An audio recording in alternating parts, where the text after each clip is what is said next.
Hello my dear friends, এসে গেছে champions লিগের সেকেন্ড সেমিফাইনাল। গত রাতে হয়ে গেল লেগ 2 অফ 2 সেমিফাইনাল খেলা হয়েছে পিএসজি বনাম বরুসিয়া ডর্টমুন্ডের। আপনারা জানেন সে খেলার রেজাল্ট, আর সেই রেজাল্টের ফলে স্বাভাবিক কারণেই 0-1 গোলে পথ হারালো প্যারিস সেন্ট জার্মান।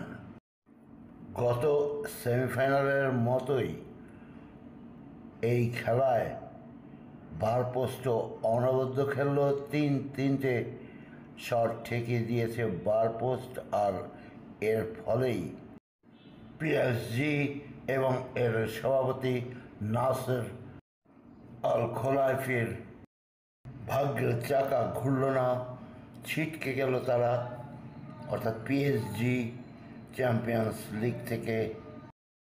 সেই সাথে ইউরোপের ফুটবলে যাতে ওঠার স্বপ্ন পিএসজির এবারের মতো আবারও শেষ হয়ে গেল।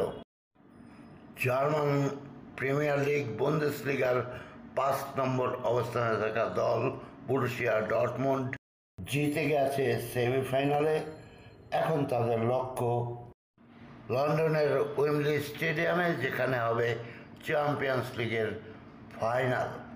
কামাল স্পোর্টস বিডির বিশ্ব ফুটবলের আসরে আপনাদের স্বাগত জানাচ্ছি। আমার চ্যানেলটি অনুগ্রহপূর্বক সাবস্ক্রাইব করবেন এবং আমার সাথে থাকবেন অনুরোধ রাখছি। হ্যাঁ বন্ধুগণ, আজ রাত 1টায় পুনরায় চ্যাম্পিয়ন্স লিগের সেমিফাইনাল অনুষ্ঠিত হবে। এই সেমিফাইনালের ম্যাচটি অনুষ্ঠিত হবে 14 বার চ্যাম্পিয়ন্স লিগ বিজয়ী রিয়াল মাদ্রিদ এবং তাদের বিপক্ষে লড়বে বুন্দেসলিগার অন্যতম ক্লাব 6 বার চ্যাম্পিয়ন্স লিগ বিজয়ী বায়ার্ন মিউনিখ। একদিকে এবারের লা লিগা বিজয়ী স্প্যানিশ ফুটবলার ইগনাসিয়া নাচো মনরিয়াল ইরাসো, যাকে সবাই নাচো নামেই চেনেন। অন্যদিকে জার্মান এই ক্লাবটির ক্যাপ্টেন জার্মান পেশাদার ফুটবলার ম্যানুয়েল পিটার নয়ার। ফুটবল মাঠে এই গোলরক্ষককে সবাই চেনেন নয়ার নামেই। মাঠের সীমানা পেরিয়েই দেখা যাবে রিয়াল মাদ্রিদের কোচ কার্লো আনচেলত্তিকে, আর অন্যদিকেই দাঁড়িয়ে রইবেন বায়ার্ন মিউনিখের কোচ থমাস টুখেল। এই ইউসিএলের সেমিফাইনালের প্রথম খেলাটি হয়েছিল বায়ার্ন মিউনিখের স্টেডিয়াম আলিয়ান্স অ্যারেনায়। সেখানে ফলাফল হয়েছিল 2-2, যার ফলে এগ্রিগেট এখন 2-2। আর সে খেলায় বায়ার্ন মিউনিখকে ঠেকিয়ে দিয়েছিলেন বলে রিয়াল মাদ্রিদের ব্রাজিলিয়ান তারকা ভিনিসিয়াস জুনিয়র অত্যন্ত খুশি, এবং তিনি কিন্তু ডিক্লেয়ার করেই বসে আছেন আজকে রাতে রিয়াল মাদ্রিদ নিজেদের মাঠে অর্থাৎ সান্টিয়াগো বার্নিবোতে এক জাদুর রাতের উপহার দিবে, যা দর্শকগণ অনেকদিন মনে রাখবে। রিয়াল মাদ্রিদ টিম এবারে অনেকটাই পরিবর্তিত। তারা লা লিগা জিতেছে এবং বায়ার্ন মিউনিখের মুখোমুখি তাদের যে রেজাল্ট, সেই পরিসংখ্যান ঘাটলে দেখা যায় রিয়াল মাদ্রিদ 12 বার জিতেছে, 4 বার ড্র হয়েছে, 11 বার জিতেছে বায়ার্ন মিউনিখ। আর এর মাঝে গোল স্কোর করেছে রিয়াল মাদ্রিদ 43 বার এবং বায়ার্ন মিউনিখ তাদের বিপক্ষে গোল করেছে 41টি গোল।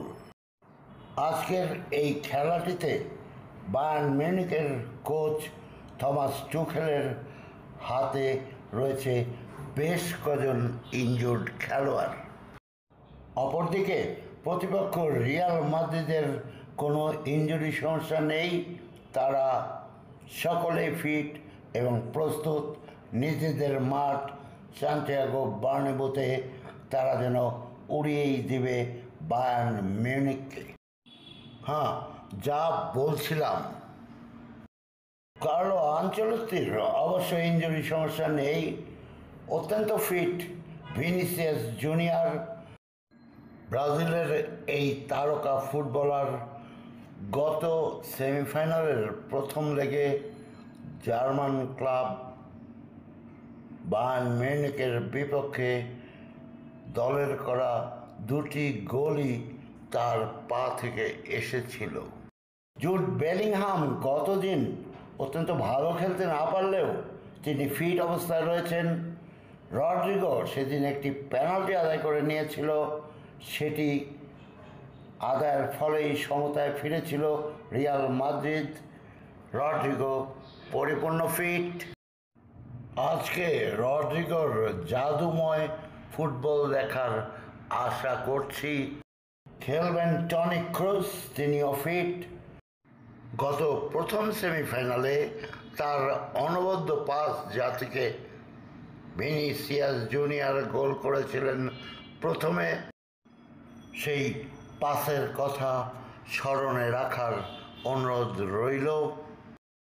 এছাড়া রিয়াল মাদ্রিদের উরুগুয়ের ইন্টারন্যাশনাল ভালভার্দে, তিনি গতদিন ভালোই খেলেছেন।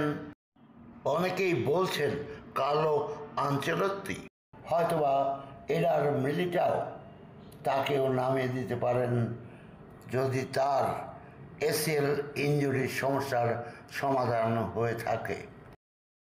পক্ষান্তরে বায়ার্ন মিউনিখের হয়ে হ্যারি কেন অনেকগুলো গোল করে উপরে উঠে বসে আছেন এবং তিনি বলেছেন, আমরা সর্বাত্মক চেষ্টার মাধ্যমে ফাইনালে পৌঁছতে চাই এবং আমরা সেভাবেই খেলা করব। টমাস টুখেল অত্যন্ত শক্তিশালী অবস্থানে রয়েছেন তার দল নিয়ে এবং গোলকিপার নোয়ার বলেছেন, আমরা জিততে চাই। এর থেকে বেশি কথা হয়নি। তবে আমি আপনাদের মনে করিয়ে দেব, অবশ্যই খেয়াল রাখবেন জার্মান তরুণ তুর্কি জামাল মুসিয়ালার উপর। গতদিন তিনি অদ্ভুত সুন্দর খেলেছিলেন। বায়ার্ন মিউনিখের বেশ কজন ইনজুরি আছেন, সেটা আমি একটু আগেই বলেছি। ফাইনালে কে পৌঁছচ্ছে সেটা যেমন আজকে রাতে 1টায় বোঝা যাবে, তেমনি রোড টু ওয়েম্বলিতে আরেক শক্ত প্রতিপক্ষ বরুসিয়া ডর্টমুন্ডের মুখোমুখি কে হবে সেটি আজ রাতের এই দ্বিতীয় সেমিফাইনালে সেটিও বোঝা যাবে। তবে সকল পরিসংখ্যান বলছে রিয়াল মাদ্রিদের এই খেলায় বিজয়ের সম্ভাবনা এবং ফাইনালে চলে যাওয়ার সম্ভাবনা আছে। কোনো কোনো ওয়েবসাইট 3-2 প্রেডিকশন করে বসে আছে, যদিও গোল বলটির উপর অনেকটা বিশ্বাস রাখা যাবে না। খেলার শেষ অবধি অপেক্ষা করতে হবে আমার আপনার সকলেই। লন্ডনের এই চ্যাম্পিয়ন্স লিগের ফাইনাল নিয়ে এছাড়াও সামনে এগিয়ে আসছে ইউরো 2024, এ সমস্ত নিয়েই আলাদা ভিডিও আপনারা যথাসময়েই পেয়ে যাবেন। কামাল স্পোর্টস বিডির এই যে ভিডিও, এই ভিডিওর চ্যানেলটি কামাল স্পোর্টস বিডি, এতে আপনি সাবস্ক্রাইব করে আমার সাথে থাকুন। ইনশাল্লাহ পরবর্তীতে বিশ্ব ফুটবলের আসরের সকল খবর আমি আপনাদের পৌঁছে দেব। Kamal sports BD, thank you very much.